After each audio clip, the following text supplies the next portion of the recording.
Now staying with Egypt, the Arab Spring and rise to power of the Muslim Brotherhood have soured its relations with Israel. It's also deeply affecting Jews in Egypt who, until recently, considered it their home. RT's Paula Sleer reports from Cairo. Alone, frightened and struggling, one of the last of her people in a land that no longer wants them. Celine has merely the photos of her dead family for comfort. She is one of Cairo's few remaining Jews. Once there were 80,000, now there are fewer than 20. Certainly I am afraid. Certainly I am afraid. I stay in bed. I try to sleep and to forget. She has reason to be wary. The new rulers of Egypt, the Muslim Brotherhood, call for jihad and want the liberation of Palestine. They've launched a war of words against Jews that goes as far as to threaten death. It took us a long time to find Celine, and when we did, even longer to convince her to be interviewed by us. She was worried that her neighbours would see her talking to a television crew. Eventually, she agreed to talk to us here on the street. But when I walked her back to her building, a neighbour spotted us and started screaming obscenities at her. There is fanatic persons in my building. The roots of Jewish people run deep in the streets of Cairo.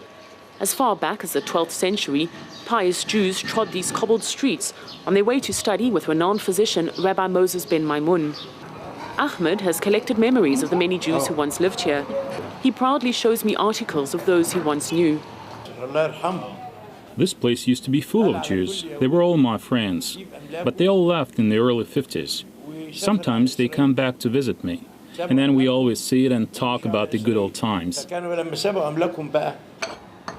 It was a Jewish man who taught Ahmed his trade. The love of his life was also a Jewish woman.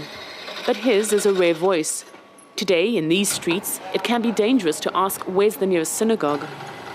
Certainly I am afraid of the rules they are going to declare.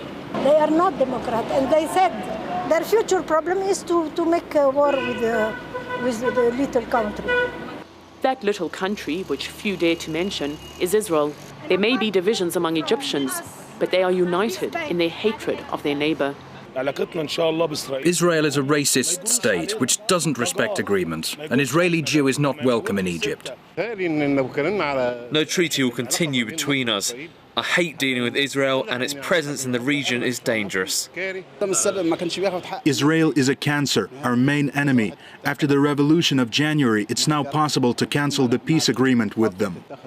And so Celine spends her remaining days alone, holed up in her apartment and suffering from Alzheimer's disease. Too afraid to venture out, and when she does, it's only for the shortest time, lost in the memory of a fast disappearing world.